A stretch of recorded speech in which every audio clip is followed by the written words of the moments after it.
European leaders were left reeling by the announcement that the United States would start to negotiate an end to the war in Ukraine with Russia, but without Ukraine or European countries.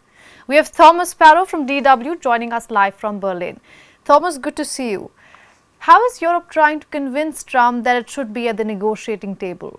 The US government has specifically requested European countries to increase their defense spending and also send peacekeeping troops to Ukraine once that deal is in place. And these two elements are ones that European leaders are clearly discussing and that to a certain extent they're also willing to comply with. In fact, you've heard, for example, from UK Prime Minister Keir Starmer that the UK would be willing to send peacekeeping troops, and other European leaders are also considering that. That is, however, a controversial issue. A second way in which they would maybe try to persuade Donald Trump, or at least have a better relationship with Donald Trump, is by fostering direct links with the US government. That could be, for example, through the Italian Prime Minister Giorgia Meloni, who has good contacts to the Trump government, or also, again, via Keir Starmer, who's got a trip planned to Washington in the coming days. So those are two ways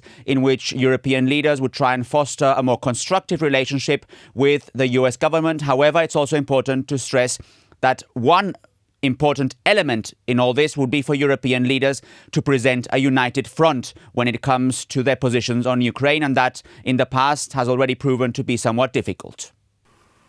And more broadly, Trump has made it very clear that Europe will have to look after its own security needs. How are Trump's remarks being viewed in Germany as well as across Europe? Well, in particular with shock, with concern, because those remarks, that idea was very clear last week at the Munich Security Conference, where US Vice President J.D. Vance actually presented in his speech a very strong criticism towards European democracies. He didn't focus, as many had expected, on defense or on Ukraine or even on Russia, but he had a very strong criticism towards what he saw as the main problem in Europe, namely European democracies themselves. And this is obviously something that has been interpreted here since then as a distancing between the United States and Europe, as a very deep crisis for the transatlantic relationship, although here it's also important to be cautious with the term crisis in the transatlantic relationship, because Canada still wants to have a very strong relationship to the European Union. So as such, there was very clear shock after that speech in Munich, but now it's basically the idea is to get back to work and see how, despite the differences with the US government, European leaders, not only in the European Union, but also, for example, through the United Kingdom, can foster a more constructive working relationship with the US administration. Thomas, Germany is going to poll at the end of this week. How big of an impact do you think is the war in Ukraine going to play on the electoral process? It is a very big topic indeed. Germany is one of the countries that has supported Ukraine the most after the United States.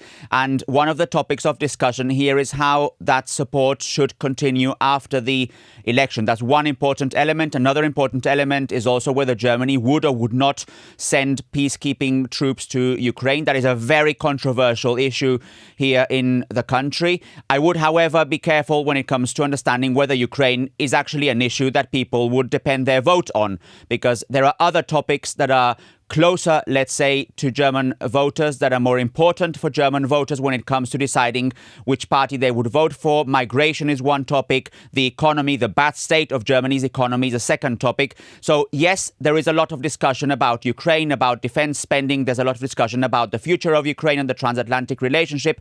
But when it comes to the issues that matter the most for voters, that voters actually decide on when it comes to that election on Sunday, there are other topics that will probably play a bigger role, in particular migration and the economy. Germany now has the highest defense budget across Europe, surpassing the UK. What do you think is driving Berlin's uptake in defense? The Putin factor certainly plays a very important role, but not entirely, because before the war in Ukraine, even there was a lot of pressure for Germany to increase its defense spending.